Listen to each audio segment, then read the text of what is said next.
Welcome to Deep Thought. Several worlds interfacing.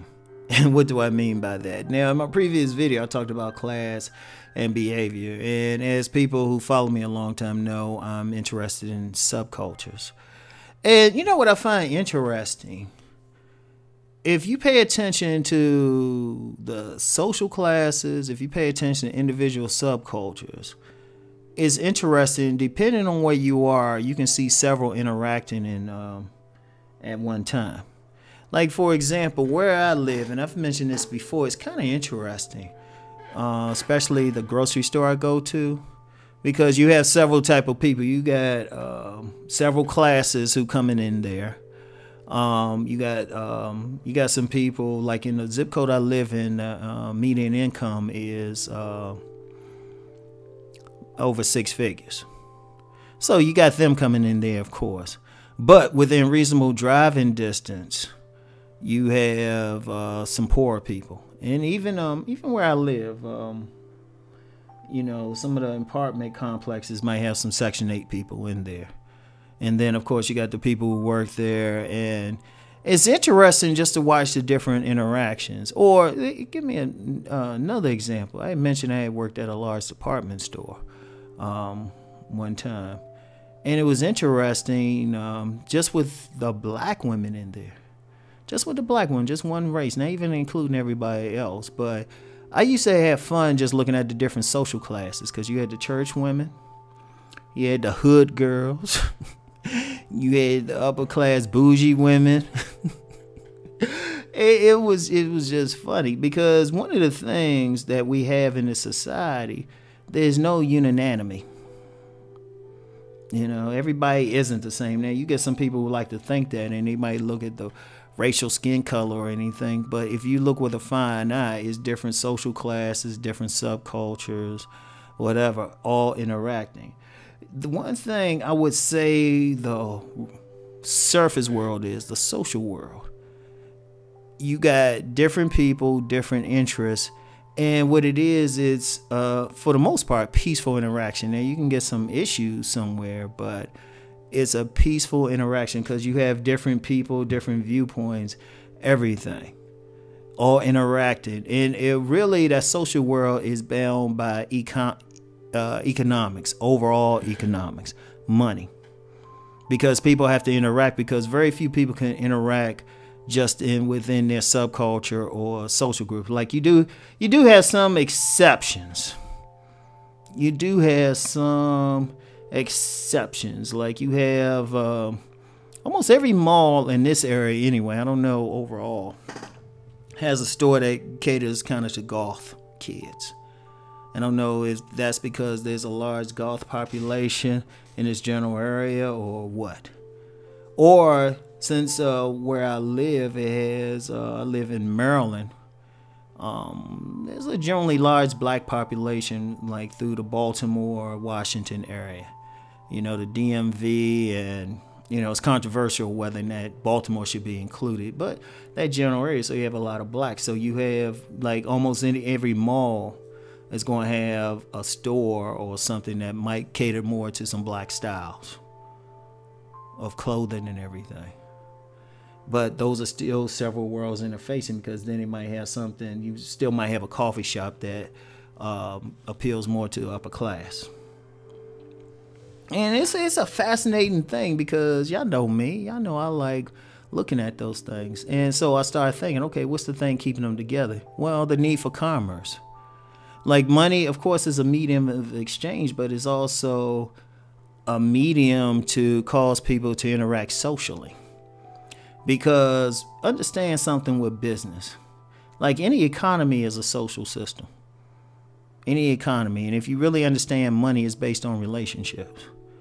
You know, it's a relationship that I have with you, the listener, that allows you to listen to me. And also, consequently, a relationship I have with YouTube for them to play this video. That's a relationship. Everything is a relationship. Now, even with automation, you're still interacting with maybe not a person, but with AI. And these worlds are interfacing. We're interfacing, but we're coming from different perspectives. You know, Like on the Deep Thought channel, we have people of different spiritual paths. But you all interacting on this same thing, maybe with each other, with me. And I probably don't practice the same thing as everybody else does, or a few people practice something close. But that's still an interface.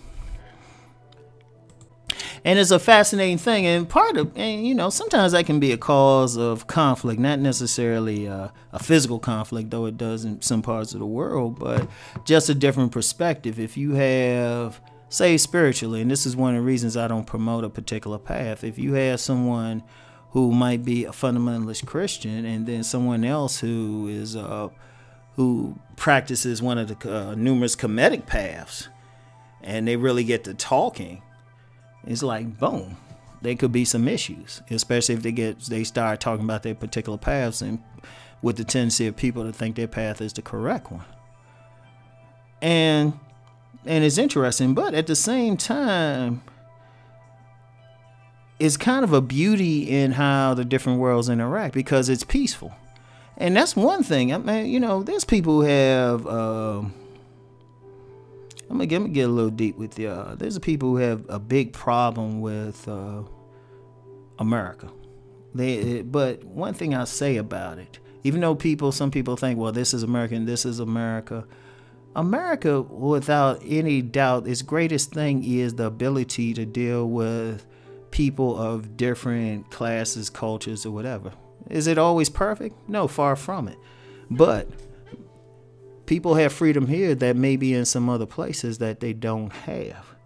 And one of the bases of that freedom is just the liberty of someone to be an individual or to follow their path, as long as that path doesn't interfere with someone else's life. Now, if your path is to randomly kill people, yeah, it's going to be some issues. And that's in itself is based on something that came from the Native Americans. One of the things that Native Americans brought to the world was the ability to create a civilization. And one of those things was the ability to deal with people of different paths, different thoughts, and everything. In fact, according to some scholars, the U.S. Constitution is based on something that came from a native. I can't think of that particular indigenous nature that actually the Constitution was supposedly based on. Maybe somebody can help me there. It's funny, when I do these things, I don't write any notes. I write a topic and just flow. This is the Stream of Thought channel, Stream of Consciousness channel. But it was actually based on something that a Native American confederation in, I believe, in New York. I think it was the Iroquois. I'm not sure, but that was one of the things that Native American civilization overall brought, was the ability to deal with other people's shit. It's probably to their detriment, to be honest, but that's an important thing, and that's what we have, an interface. We might not agree with everybody's philosophy, but and the one thing in this country, it pretty much allows it. Now, of course, you get some people try to force their philosophy, but that's the one thing we have to appreciate. Now, we don't agree, but that's their philosophy, And like I said, there's only a problem when somebody try to force their whatever they believe on everybody else. That's when the problem comes in.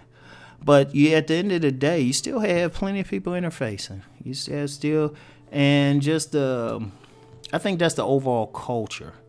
That's the overall culture, because of course we had the subcultures and everything, but it's that overall American culture that says that, or really any place most places in the world. Like I said, there's some places, if you ain't following a majority, you might have a gun in your face. But anyway, that's all I got for now. As always, something to think about. Peace and blessings.